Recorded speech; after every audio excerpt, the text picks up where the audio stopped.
Las fuerzas israelíes luchan en el centro de la ciudad de Gaza, marcando una nueva fase en la guerra que entra en su segundo mes. El primer ministro Benjamin Netanyahu dijo que está abierto a pequeñas pausas tras días de presión de Estados Unidos. Del lado israelí continuaron los homenajes a los rehenes que mantiene Hamás. Los familiares pidieron una vez más por su liberación. Los primeros días de guerra dejan más de 10.000 muertos del lado palestino y 1.400 del lado israelí. Los residentes del estado estadounidense de Ohio votaron para proteger el derecho al aborto a nivel estatal. El resultado sorprendió en un territorio que históricamente ha votado conservador. Tenemos ampliación. En France 24 estamos de vuelta con las noticias que marcan la jornada. Soy Valentina Torres Sánchez y es un gusto acompañarlos. Damos inicio con las declaraciones del primer ministro de Israel, Benjamin Netanyahu, que informó que por primera vez su ejército está en el corazón de la ciudad de Gaza y atacaron de manera coordinada instalaciones de Hamás. El líder israelí afirmó además que quiere hacerse cargo de la seguridad del enclave palestino cuando finalice la guerra, pero Estados Unidos rechazó esa posibilidad. El informe es de Patricio Peralta.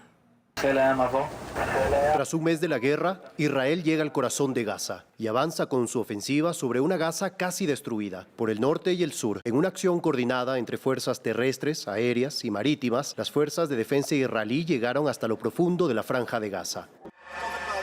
La posición del primer ministro Benjamin Netanyahu es clara: no parar hasta derrotar a Hamás. La ciudad de Gaza está rodeada. Estamos operando dentro de ella. Estamos aumentando la presión sobre Hamás cada hora, todos los días. Hemos matado a miles de terroristas, sobre y bajo tierra. Las autoridades de Israel señalan que han acabado con innumerables túneles y bases que pertenecen a Hamás, pero también han provocado la muerte de más de 10.300 personas. De ellos, más de 4.000 eran niños.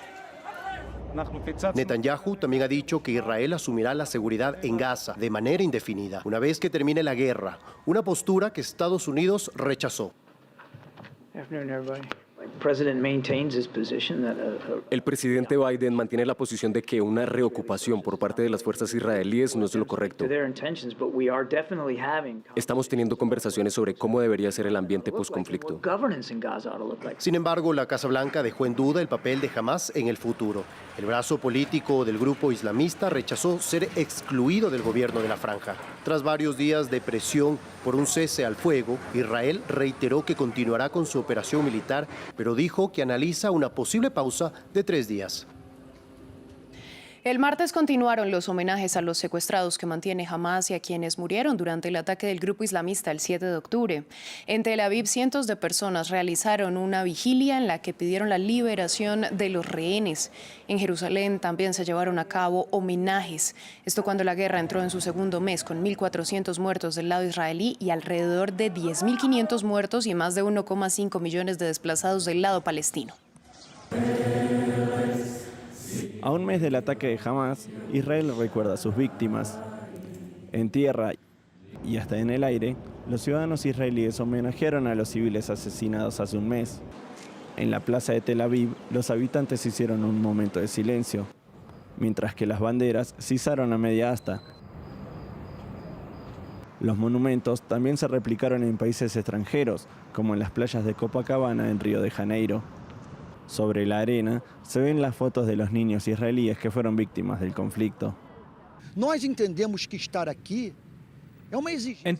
estar aquí es una exigencia de justicia, es una cuestión de coherencia y una búsqueda de legitimidad, porque ¿cómo puedo protestar contra una guerra que odio, como la masacre de niños palestinos en Gaza, si ignoro estos secuestros, estas muertes y estas violaciones? Durante las conmemoraciones también hubo recuerdos para los secuestrados por Hamás y pedidos de liberación en distintas locaciones. Desde París, donde miembros de una organización sin afiliación religiosa que se creó luego del ataque del 7 de octubre, sostuvieron fotos de los rehenes frente a la Torre Eiffel. Hasta Tel Aviv, donde los familiares y amigos de los secuestrados pidieron por su liberación. No podemos sonreír, no podemos. Todo lo que somos, perdemos la felicidad por esta situación y por eso venimos aquí.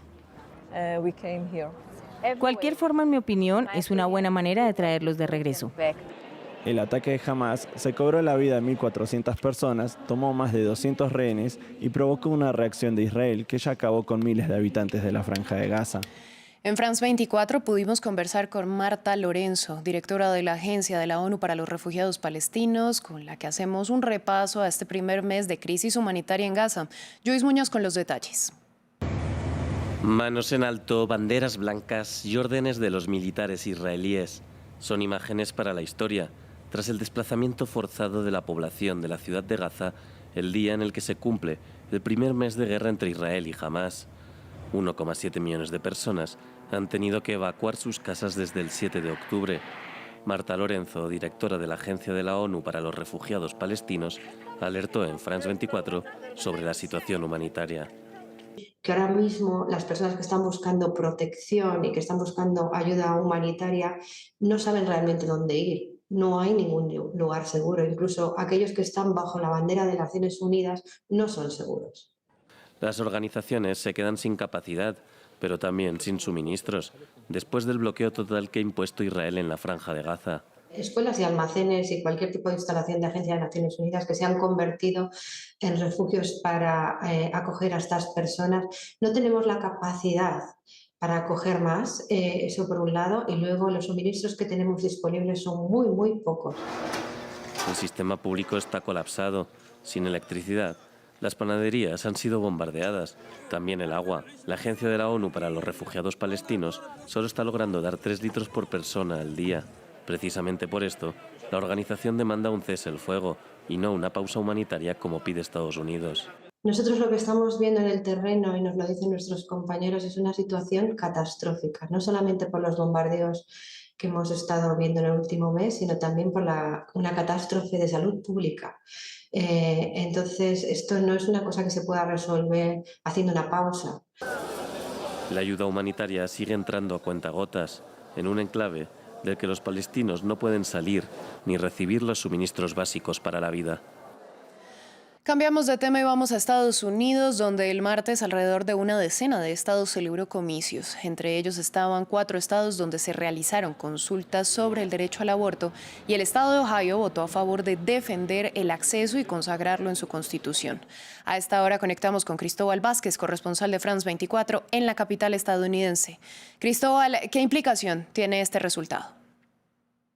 Además de Kentucky y de Kansas, Ohio, que votó en el 2016 y en el 2020 por Donald Trump, el republicano ultraconservador, pues a pesar de esto, estos estados votan para defender el aborto en esa jurisdicción.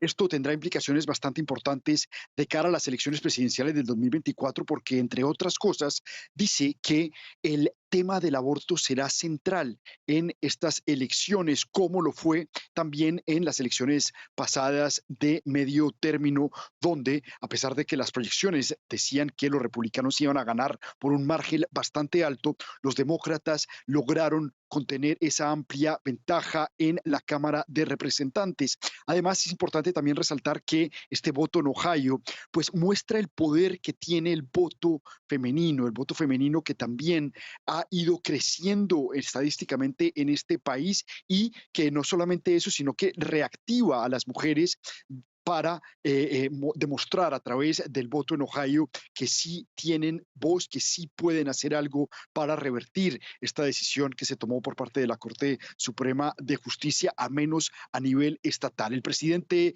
Joe Biden ya reaccionó en un comunicado, dijo: esto era una victoria, obviamente, para las mujeres, para las personas que defendían los derechos fundamentales de las personas y que, al menos en Ohio, esto iba a evitar el riesgo de mujeres que quieren pues practicar el aborto. Cristóbal, a usted muchas gracias por esta ampliación y a ustedes por su sintonía. Así finalizamos esta emisión de noticias.